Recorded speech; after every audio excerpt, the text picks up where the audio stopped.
Yan, nililipad yung payo.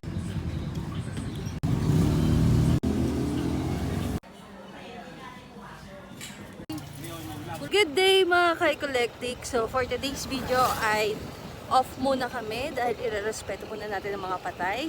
At pupunta kami sa Burol at sa Himlayan. Kaya samahan nyo kami today and tingnan natin kung ano yung mga ganap at mga gagawin namin.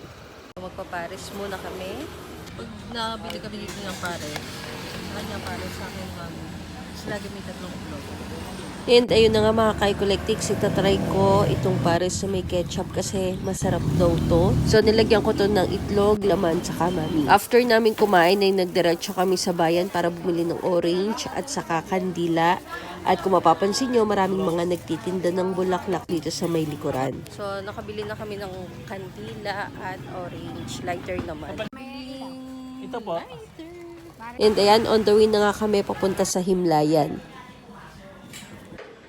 Wala nang ulan, kaya pupunta na kami sa Burol. At after namin dito ay nagmerienda kami ng chicken balls at saka nitong milk tea.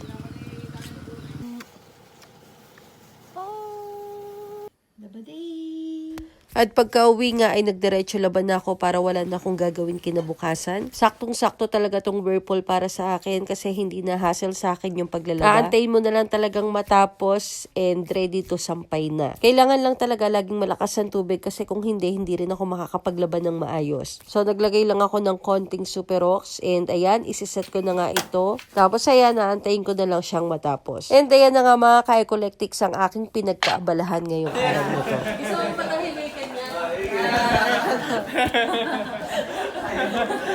Bago mo na kayo vlog, naka-shades.